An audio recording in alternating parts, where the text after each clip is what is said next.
जिल्हा विशेष सिरीजमध्ये आपला आजचा जिल्हा आहे जळगाव जिल्हा. जळगाव जिल्ह्याचं क्षेत्रफळ आहे 11,765 चौरस किलोमीटर. या जिल्ह्यामध्ये एकूण 15 तालुके आहेत. जळगाव, चाळीसगाव, चोपडा, जामनेर, यावल, पारोळा, मुक्ताईनगर, बोदवड, धरणगाव, अमळनेर, पाचोरा, भडगाव, एरंडोल, रावेर आणि भुसावळ हे आहेत 15 तालुके. आता आपण बघूयात की जळगाव जिल्ह्याच्या सीमा ह्या नेमक्या कोणत्या कोणत्या जिल्ह्यांना लागून आलेल्या आहेत.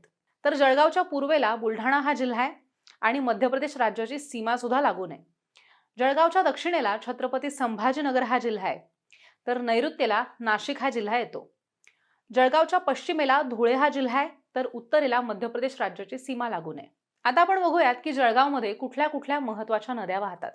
तर तापी ही जळगावमधली प्रमुख नदी आहे आणि जिच्या उपनद्या पूर्णा, पांझरा, गिरणा, वाघूर, अंजनी, बोर आणि अनेर या आहेत. गिरणा ही नदी जळगाव शहराला पाणी पुरवठा करणारी नदी आहे. आता आपण बघूयात की जळगावमध्ये कुठली कुठली महत्त्वाची ठिकाणं आहेत. तर जळगावमध्ये चांदोर, सातमाळा, अजिंठा, शिरसोली ह्या डोंगर रांगा आहेत. जळगाव ह्या ठिकाणीच बहिणाबाई चौधरींची कर्मभूमी सुद्धा आहे. जळगाव शहराची स्थापना ही सरदार तुळाजीराव भोईटे यांनी केली होती. जळगावमधल्या उपनदेव आणि सुपनदेव ह्या ठिकाणी गरम पाण्याचे झरे आहेत.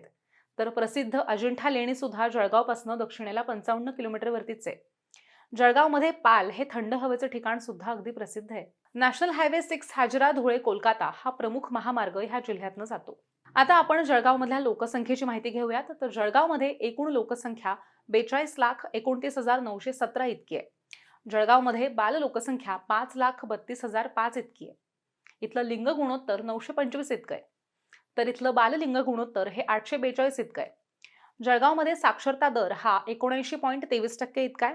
तर इथल्या लोकसंख्येची घनता 360 प्रति चौरस किलोमीटर इतकी आहे. जळगावमध्ये लोकसंख्येच्या दशवार्षिक वाढीचा दर हा 14.85% आहे. अनुसूचित जातींची लोकसंख्या 3,89,273 तर अनुसूचित जमातींची लोकसंख्या 6,04,367 इतकी आहे. जळगाव लोकसभा मतदारसंघाचे खासदार श्रीमती स्मिता उदय वाघ ह्या आहेत.